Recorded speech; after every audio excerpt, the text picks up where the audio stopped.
Dando continuidade, eu passo agora ao parecer número 075 de 2021, autor da indicação Dr. Márcio Barandier.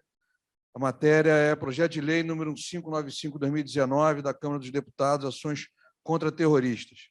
Palavras-chave: projeto de lei, terrorismo, crime, Sistema Nacional Contra-Terrorista, Política Nacional Contra-Terrorista, unidades estratégicas excludentes de ilicitude. Relatores: doutora Júnior Cirino, doutor Ricardo Pieri, Comissão de Direito Penal. É a palavra, quem fará a leitura, doutora Júnior. A palavra é sua, doutora Júnior. Muito obrigada. Trata-se, como já disse, do projeto de lei 1595 de 2019, é de autoria do deputado federal Major Vitor Hugo, e recentemente esse projeto de lei tramitou na Comissão Especial da Câmara dos Deputados. Ele foi retirado de pauta no ano passado, mas é um projeto de lei que prevê a regulamentação daquilo que se diz de ações contra-terroristas. Essas ações contra-terroristas são definidas textualmente no artigo 2º do texto do projeto de lei, como as ações adotadas pelo Estado em caráter permanente para repressão e prevenção da execução de atos terroristas em território nacional ou fora do território nacional, bem como outras ações destinadas ao enfrentamento de grupos que atuem contra aquilo que se diz de princípios fundamentais da República Federativa do Brasil, por meio da realização de atos terroristas. Trata-se de um projeto de lei que institui, então, uma sistemática, todo um sistema de monitoramento e de investigação dos indivíduos que são suspeitos ou que representem risco concreto de execução de atos terroristas. Porém, pelo projeto de lei, não existe qualquer tipo de restrição ou de limitação por parte dessas agências de repressão, e o controle dessas agências se concentra na figura justamente do chefe do Poder Executivo, no caso, o presidente da República. O projeto tem problemas notáveis de política criminal, de natureza jurídica, de técnica legislativa e de dogmática penal, ou seja, é um projeto de lei que começa desde o princípio como um grande equívoco e só se torna algo ainda mais absurdo conforme ele vai se desenvolvendo. E além disso, além de estar completamente fora dos padrões, exigidos para um projeto de lei, ele é um projeto de lei que coloca uma ameaça democrática que seria capaz de criminalizar a participação política, o direito à livre manifestação e o exercício efetivo da cidadania por vias oblíquas, através, a título dessas respostas como ações contra-terroristas, e que, na prática, o que se fala do projeto de lei é que ele cria um estado de exceção permanente.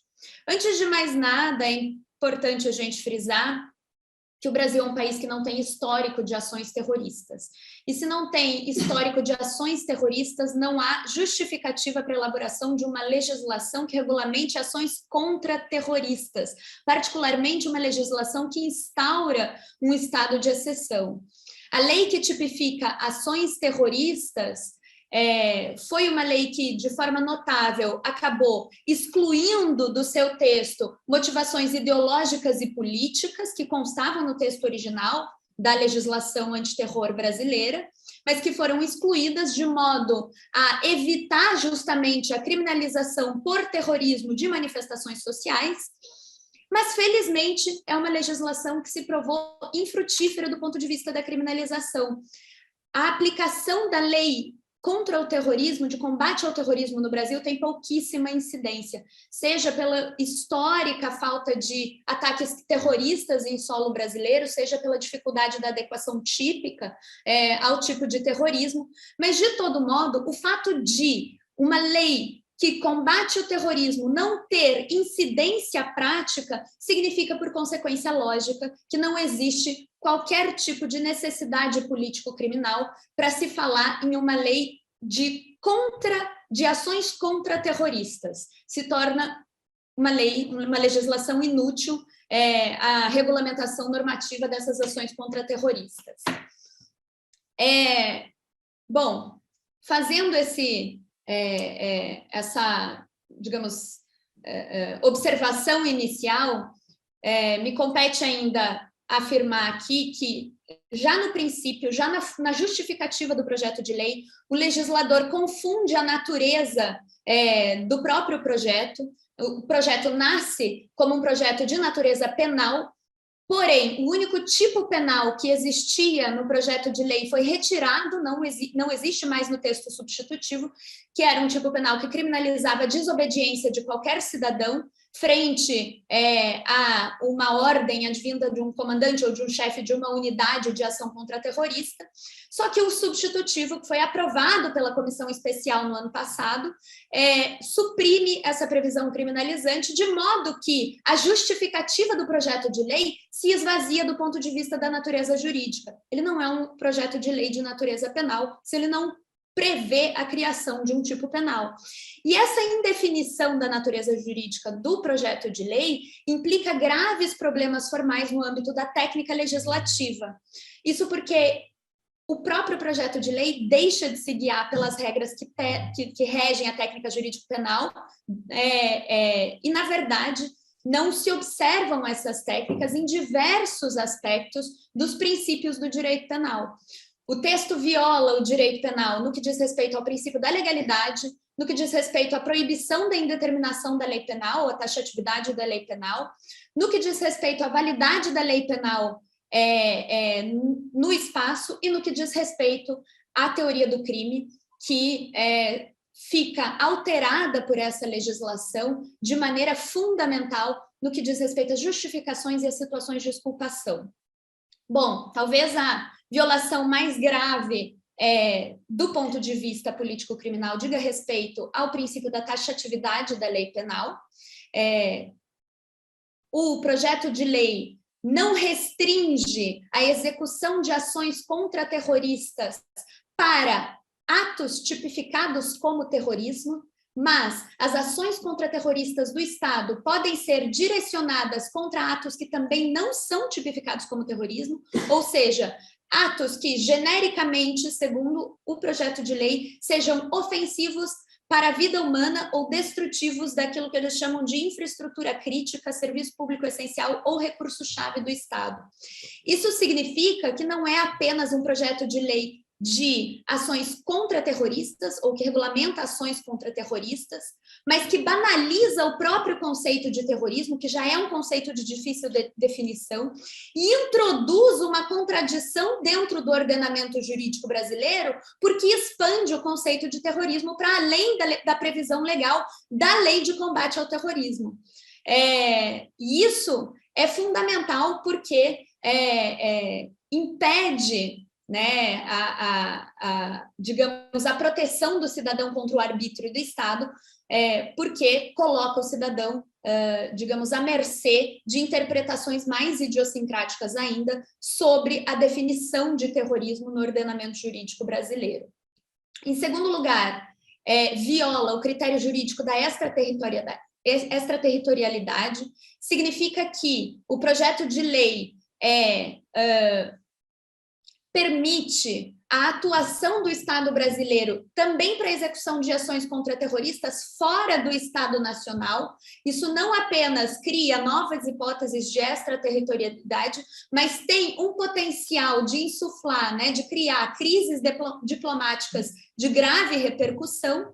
E, por fim, do ponto de vista dogmático, que é mais importante para a gente, são as violações em relação à teoria do crime, né, na parte geral do Código Penal em especial, porque esse projeto de lei dilata, digamos, as possibilidades de práticas repressivas do Estado e reaviva uma discussão que já havia sido enterrada com a promulgação da Lei 13.964, que é popularmente conhecida como pacote anticrime, que se trata da mitigação do excesso de justificação ou da ampliação das hipóteses de justificação em ações violentas praticadas pelo Estado contra cidadãos.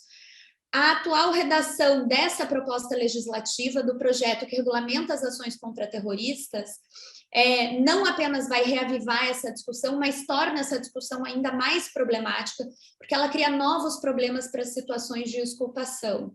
Ela insere no âmbito das justificações não só as ações contra terroristas que, por erro excusável, produzam um resultado diferente daquele esperado ou intentado pelas autoridades competentes, quer dizer, ela mitiga o excesso praticado pelos agentes do Estado, seja de forma dolosa, seja de forma culposa nas situações de justificação, mas ela também insere, na hipótese de estado de necessidade e nas situações de inexigibilidade de conduta diversa, uma excludente de ilicitude também para as condutas tipificadas pelo Código Penal ou pela legislação penal extravagante, ou seja, né, essa proposta corrompe a dogmática penal brasileira, que já é bastante fragilizada, é de se frisar, com o fim de proteger agentes de Estado que estão executando essas ações contra terroristas, a mando, vale dizer, né, do chefe do Poder Executivo.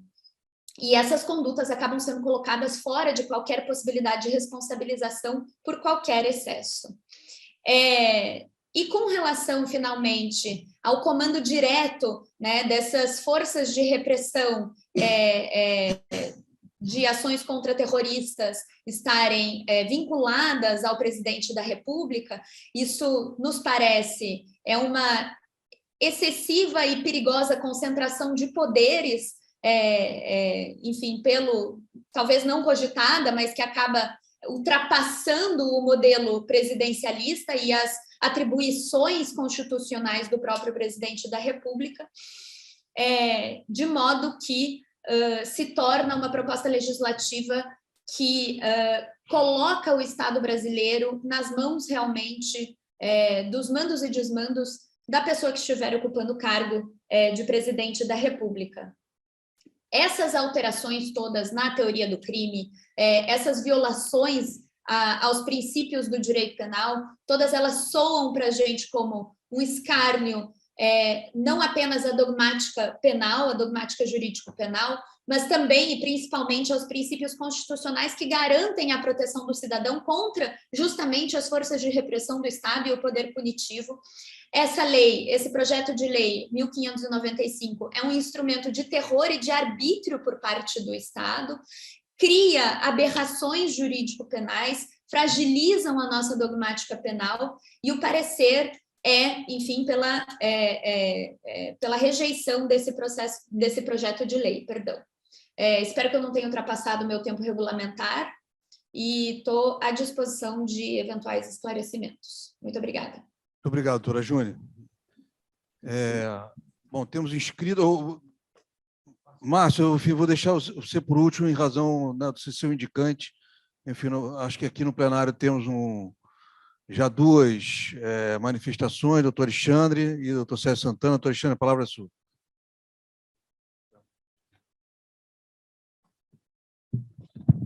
Senhor presidente, em primeiro lugar, Márcio, grato pela sua indicação, belíssima. Em verdade, no meu sentir, trata-se do direito penal do inimigo, se bem entendi a intenção do parlamentar ao propor um projeto tão estapafúrdio quanto este. A própria noção de terrorismo nos ensina Bob, dentre outros juristas internacionais, não há definição, Márcio, salvo o melhor juízo, do que seja terrorismo bem em âmbito internacional. Então, trazer a definição para o direito pátrio do que seja terrorismo nesses moldes é realmente uma coisa teratológica, razão pela qual apoio integralmente o parecer da doutora colega, que me parece filha do Juarez Cirino dos Santos, ela? É filha do Juarez Cirino dos Santos? Ela é filha do Juarez Cirino Santos ou não? Que é o mesmo sobrenome. Ela é filha? Pois então, o pai é fantástico, é o grande nome da criminologia crítica brasileira, né? Pós-graduado, aliás, pós-doutorado em Direito Penal pela Faculdade de Saarland, na Alemanha, lá na minha faculdade, o escutei pela primeira vez e fiquei encantado com o Juarez Cirino dos Santos e li todos os livros dele.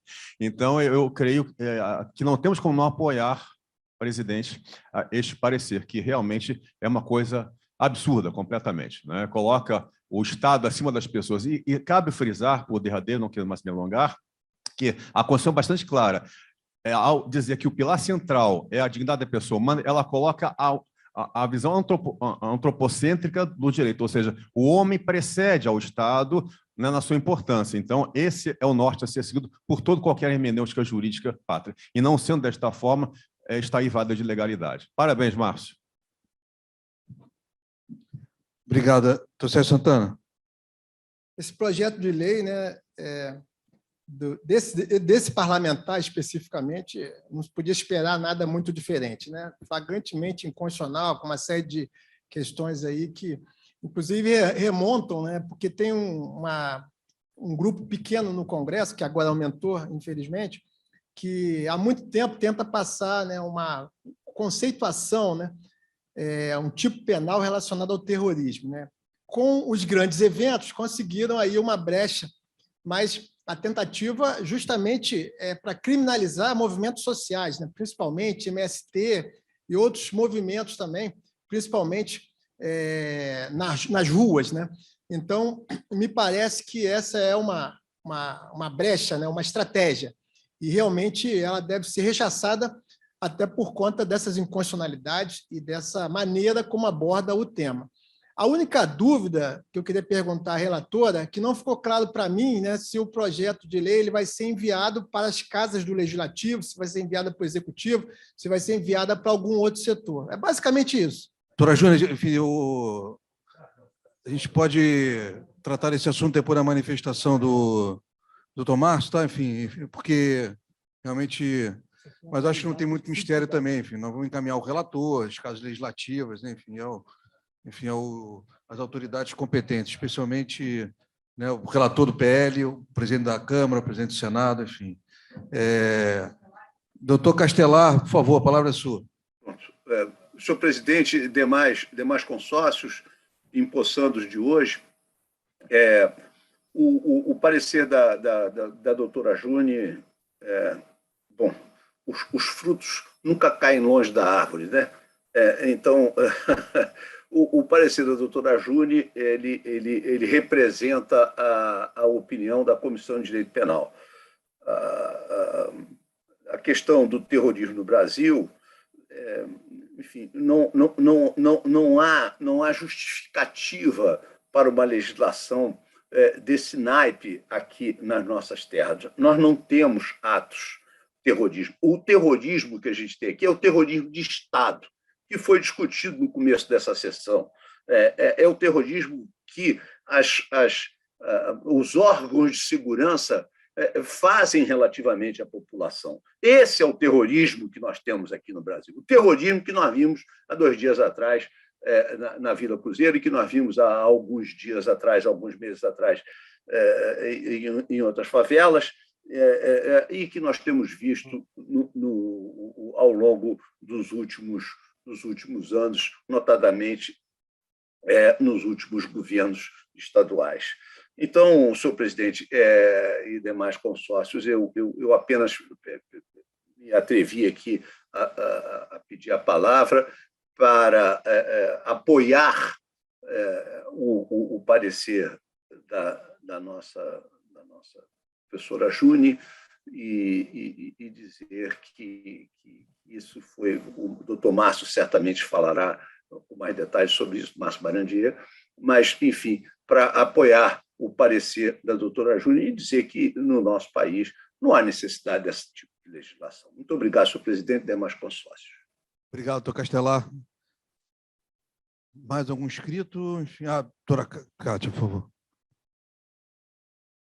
Senhor presidente, senhores consórcios, eu realmente não tenho nada mais a acrescentar, a não ser a elogiar muito o parecer da Juni. A Juni realmente é não só uma advogada, um mestre, já é doutoranda, e ela é brilhante. Eu tenho muita admiração pela Juni, ela me encanta toda vez que ela escreve, toda vez que ela fala. Eu gostaria de fazer uma homenagem para ela em público, porque é sempre bom nós, mulheres, registrarmos o brilhantismo, né, e a pungência dessa jovem, mas, por outro lado, de uma competência que nos orgulha muito, né? Eu só gostaria de fazer assim, um registro que eu li atentamente, viu, Júnior? Quando eu crescer, eu quero ser, agora eu vi a Júnior, aí eu quero dizer que quando eu crescer, eu quero ser igualzinha a você. Então, eu li atentamente, Júnior, o seu parecer. E eu fiquei realmente, e me chamou a atenção por um ponto, tá, que eu gostaria de destacar aqui, que é a questão da ampliação do estado de exceção, que esse projeto de lei ele realmente traz isso como um perigo alarmante, esse estado de exceção, porque o Jorge Agami, que é um filósofo, ele é que traz exatamente esse estudo, ele que aborda o estado de exceção e o totalitarismo moderno que podemos observar nos Estados Unidos, né, principalmente depois do 11 de setembro, em que tomaram medidas ali de leis patrióticas. Essas leis patrióticas que vieram para deter supostos terroristas, né? E essas pessoas estão presas em Guantánamo e sem direito à defesa em prisão perpétua, lá nos Estados Unidos, onde nós temos como a maior democracia do mundo. E eles não estão sujeitos lá à questão das medidas da ONU, mas nós temos Guantánamo. E foi exatamente após o 11 de setembro em que nós verificamos esse totalitarismo moderno.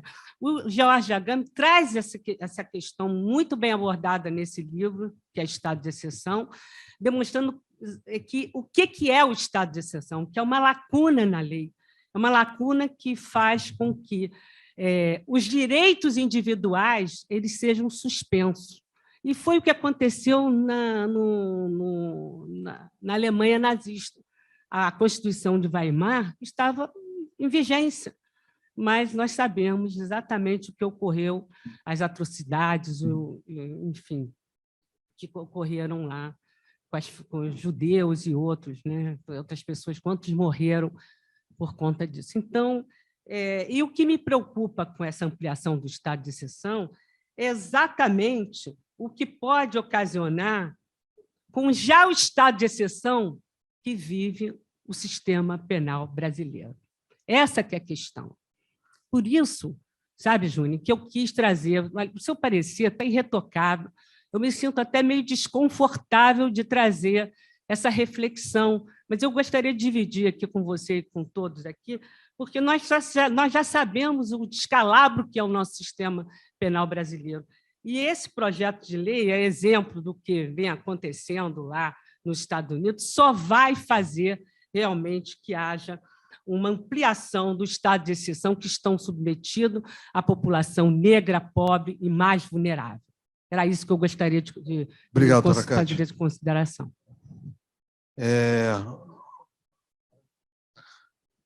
Márcio, enfim, passo a palavra para você como indicante para fazer o fechamento, depois vamos submeter à votação e depois da sua fala eu passo uma informação que eu recebi do nosso co-diretor de assuntos legislativos, sempre deputado, Miro Teixeira. Obrigado, senhor presidente. Boa noite, caras consórcias, caros consórcios. Eu sou o indicante e fiz essa indicação porque esse projeto de lei ele não é apenas, na minha visão, inconstitucional, absurdamente antijurídico, enfim, com todos os defeitos que o parecer brilhante da doutora Júnior aponta. Esse projeto é o mais perigosamente inconstitucional e juridicamente absurdo que eu li e que eu me recordo de ter lido nos últimos tempos, e veja, senhor presidente, que não são poucos os projetos inconstitucionais e absurdos que nós lemos diariamente, em matéria penal principalmente. Todas as críticas que a doutora Júnior já externou e que os colegas também sublinharam agora no plenário, eu endosso, mas chama atenção para algo que é um propósito que me parece bem mais importante desse projeto. Ele atribui ao presidente da República o poder de instituir órgãos de persecução e de comandá-los diretamente. E isso para repressão difusa, porque não é definida muito bem qual o que seria, como todos já comentaram aqui, o que é terrorismo, o que é contra-terrorismo e quais as ações que esses órgãos, sob o comando do presidente da República, em qualquer tempo isso seria um atentado à democracia. Nos tempos atuais, nós vivemos pior ainda.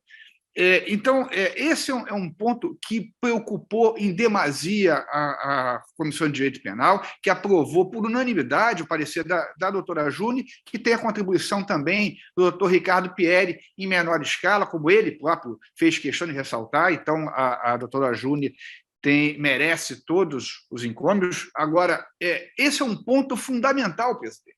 Eu peço a atenção do plenário, porque um projeto de lei desses concede ao presidente da República, seja ele qual for, mas um que tem essa tendência autoritária que é externada sem nenhuma cerimônia, um poder absurdo, completamente inconstitucional, óbvio, mas de comandar órgãos de persecução, de instituí-los e de perseguir quem quiser, qualquer cidadão, por qualquer manifestação que seja desagradável ao governo. É disso que se trata o projeto, com todos os outros inconsistências dogmáticas e, enfim, etc., que o parecer sublinha. Então, essa é a palavra que eu quero trazer ao plenário, não minha, apenas pessoal, não do presidente da Comissão de Direito Penal, mas da Comissão de Direito Penal inteira, né, com muita veemência. Eu sempre falo dos pareceres que são aprovados por unanimidade, mas, nesse caso específico, há uma preocupação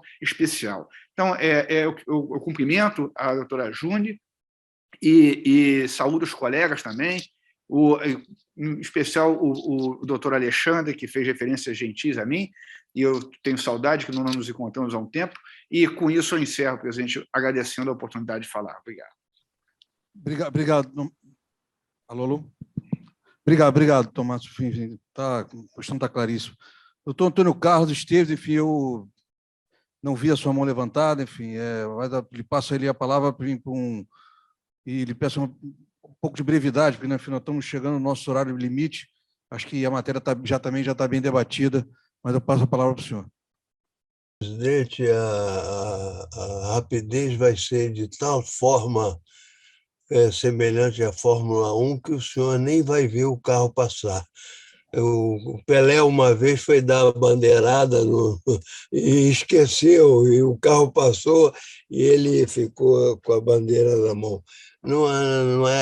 Eu quero apenas pedir licença para, assim que votemos, assim que as operações naturais se resolvam, eu tenho dois pedidos, um ao senhor e o outro ao meu professor Adilson, que eu não sei, acho que ele está zangado comigo, porque eu tento falar com ele e eu não consigo. Então, a mão levantada vai abaixar-se, e se não houver tempo para assuntos gerais, não faz mal. Falo-ei de outra forma e em outra ocasião. É só isso. Não, okay. Passou o carro, o senhor não viu. Teremos tempo. Bom, quem? Júnior, você quer fazer algum esclarecimento ainda? Ou podemos pôr em votação? Enfim, acho que tem... Se for com relação ao encaminhamento, enfim, a minha recomendação é no sentido de que, enfim, se não houver objeção por parte, enfim, sobretudo do indicante sua, é que esse seja encaminhado, evidentemente, ao relator do projeto. Enfim, ainda que eu vou lhe passar a informação de que o projeto já foi aprovado pela comissão especial, ou seja, ele está, em breve, irá submetido ao plenário a qualquer momento, que nos faz levar a urgência no encaminhamento do posicionamento do Instituto às autoridades competentes, especialmente o presidente da Câmara dos Deputados, enfim, o relator do projeto de lei E a quem mais, evidentemente, ao Conselho Federal da Ordem, evidentemente, podemos fazê-lo também, mas fica franqueado aí o outro tipo de recomendação de encaminhamento. Não, o meu esclarecimento era nesse sentido também, para dizer que ele foi aprovado na comissão especial. Ele foi colocado em pauta para votação ano passado na Câmara, foi retirado de pauta, acredito, por questões políticas, justamente, né, enfim, esse caráter desavergonhado de autoritarismo que o projeto carrega, que me parece a bancada governista achou que seria um pouco demais aprová-lo ainda nessa legislatura de 2021. Eu não sei como está a questão agora, mas temos pressa porque é, de fato, um projeto bastante importante que precisamos nos manifestar e, enfim, precisa ser enterrado em definitivo. Bom, ok, está entendido. Tem um parecer aqui do relator, do deputado Sanderson, enfim, encaminhando pela aprovação. Segundo informação do Dr. Miro Teixeira, que parece que já houve aprovação e foi encaminhado ao plenário. Então, enfim, a situação é realmente emergencial diante dessa excrescência, enfim, legislativa. Bom, eu submeto, então, à votação o parecer da Comissão de Direito Penal, redigido pela doutora Júnia Cirino e doutor Ricardo Pierre. Aguardando alguns votantes. Fechando a votação. Aprovado por unanimidade. O plenário também, aprovação por unanimidade, ou seja, aclamação. Parabéns à comissão, parabéns à doutora Júnia pelo brilhante trabalho. Enfim, e será devidamente encaminhado na forma que foi proposto.